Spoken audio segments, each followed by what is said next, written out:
தமிழ்நாட்டில் தமிழர்களால் உருவாக்கப்பட்ட கோயில்ல தமிழர்கள் வழிபடக்கூடிய கோயில்ல தமிழ்ல அர்ச்சனை செய்ய முடியாத நிலை 21ஆம் நூற்றாண்டில் இருக்குது. இல்ல, இதுக்கு ஒரு விஞ்ஞானம் இருக்கு. இந்த சன்ஸ்கிருத பாஷைன்றது இது பேச்சுக்காக உருவாக்குன பாஷை.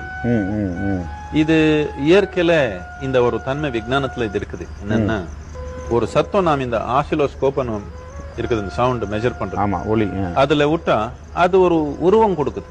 பிரதி ஒரு சத்தத்துக்கு ஒரு உருவம் இருக்கு. அதே விதமா பிரதி ஒரு உருவுக்கு ஒரு சத்தம் இருக்கு. இப்போ இந்த சத்தம் உச்சரிச்சா அந்த உருவத்துக்கு இந்த சத்தத்துக்கு ஒரு தொடர்பு வருது. அதே விதமா இந்த சத்தத்து மேல நாம ஒரு ஆழ்மை எடுத்தா அந்த உருவத்து மேலயும் நாம ஆழ்மை எடுக்க முடியும். இந்த விஞ்ஞானத்தை அடிப்படையா இந்த சன்ஸ்கிருத பாஷை உருவாக்குனாங்க. இதுக்கு மந்த்ர, யந்திர, தந்திரான்னு சொல்லுவாங்க. மந்த்ரானா ஒரு தூய்மையான சத்தம், யந்திரானா அதற்கு தொடர்பு வச்சிருக்கிற ஒரு உருவம். இந்த சத்தம் உருவம் ரெண்டு சேர்ந்து உபயோகப்படுத்துற ஒரு திறமைக்கு தந்திரான்னு சொல்லுவோம்.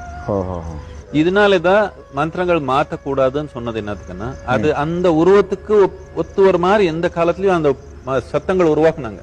இப்ப போய் ஏதோ ஒரு சமூக சூழ்நிலைக்காக நம்ம சத்தங்களே மாத்தி போட்டா அதுக்கு அந்த உருவத்துக்கு இதுக்கு தொடர்பே இருக்காது.